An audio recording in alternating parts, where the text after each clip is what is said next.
Bonjour, bienvenue sur Mathématiques. On va s'intéresser aujourd'hui aux variations d'une fonction affine. Alors avant de parler de variations, on va peut-être s'intéresser, ou tout du moins rappeler ce qu'est une fonction affine. Je vous ai noté la définition ici. Une fonction affine est définie sur R, c'est-à-dire il n'y aura pas de valeur interdite. On pourra prendre tout ce qu'on veut comme valeur de x et on pourra calculer à chaque fois son image. Et donc cette fonction est définie par f de x égale mx plus p.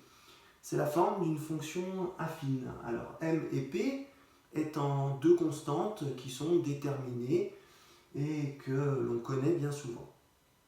P s'appelle l'ordonnée à l'origine, nous allons voir pourquoi d'ici quelques instants, et m s'appelle le coefficient directeur. Alors, je vous ai donné trois petits exemples de fonctions affines. La première que j'ai appelée f, qui est définie par f de x égale 2x plus 1. Cette fonction est bien de la forme mx plus p, avec m qui vaut 2 et p qui vaut 1. La seconde, la fonction g, qui est définie par g de x égale moins 0,5x plus 1, est également une fonction affine, puisque m ici vaut moins 0,5 et p vaut plus 1. La dernière, enfin, la fonction h, définie par h de x égale 3, c'est-à-dire que cette fonction, en fait, elle prend tout le temps la valeur 3, quelle que soit la valeur de x. Et bien cette fonction est aussi une fonction affine, puisqu'on pourrait très bien l'écrire sous la forme 0x plus 3. Son coefficient directeur m serait donc égal à 0, et son ordonnée à l'origine serait égal à 3. Nous allons nous intéresser à la représentation graphique de ces fonctions affines. Alors on sait que la représentation graphique d'une fonction affine est une droite. Donc si l'on regarde la petite image que je vous propose sur la partie droite de votre tableau, j'ai repris la fonction f de x égale 2x plus 1 de notre exemple, et donc j'ai tracé sa représentation graphique. Par définition, le point de coordonnées 0, f de 0 est un point qui va appartenir à cette droite. Or, si l'on calcule f de 0, comme c'est écrit ici, eh bien f de 0, il suffit de remplacer x par 0, f de 0 serait donc égal à 2 fois 0 plus 1, c'est-à-dire 1. On retrouve la valeur de l'ordonnée à l'origine petit p.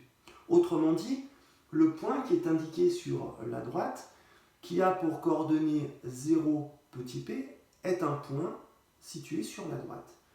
Ce qui veut dire que pour déterminer la valeur de p, de l'ordonnée à l'origine d'une fonction affine, si nous souhaitons le faire graphiquement, il suffit de regarder l'ordonnée du point d'intersection entre la droite et l'axe des ordonnées. Voilà. Que se passe-t-il pour le coefficient directeur m de notre droite? Alors, nous allons lancer une petite animation GeoGebra qui s'affiche sur votre écran. J'ai tracé la courbe représentative d'une fonction qui n'est pas une fonction affine. Ici, en l'occurrence, j'ai choisi la fonction x au carré. Je vous définis ce qu'est le taux d'accroissement entre deux points, que j'ai nommé A et B. Ces points sont bien entendu situés sur la courbe représentative de notre fonction. Ce taux d'accroissement, si je lis la formule qui est notée en haut à droite de votre écran, eh bien t est égal à yb moins yk divisé par xb moins xa, c'est-à-dire la différence des ordonnées entre b et a et la différence des abscisses entre b et a. Ce taux d'accroissement, il va correspondre à la pente du segment qui relie A et B. Sur l'exemple qui est projeté, j'ai affiché ce taux qui vaut actuellement 0,9. Si je déplace l'un des deux points, ici en l'occurrence le point B, je me rends compte que le taux d'accroissement varie. Ici, il est en train de diminuer. Je me rends compte également que si la pente est décroissante entre A et B, comme c'est le cas actuellement, eh bien ce taux est négatif. Si la pente entre A et B est constante, eh bien le taux est égal à 0. Et enfin, si la pente entre A et B est croissante, eh bien, le taux est positif. Revenons maintenant à la représentation graphique de notre fonction f définie par f de x égale 2x plus 1.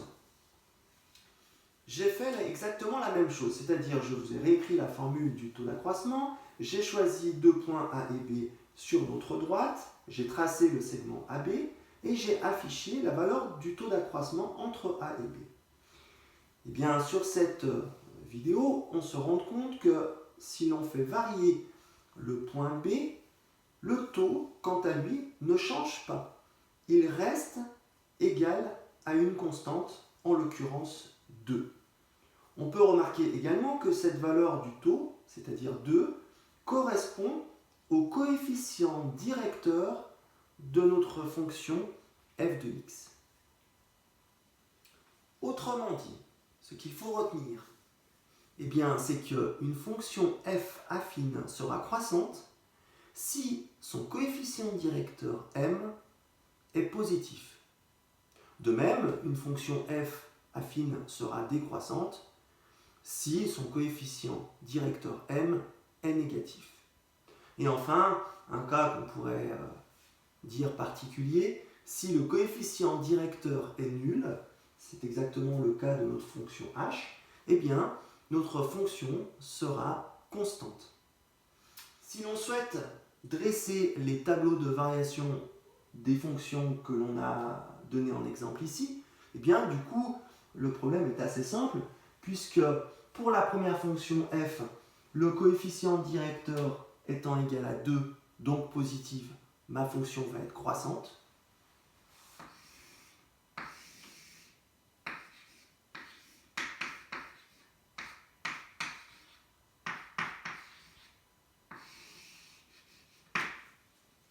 En ce qui concerne la fonction g, dont le coefficient directeur est moins 0,5, qui est négatif, ma fonction g sera donc décroissante.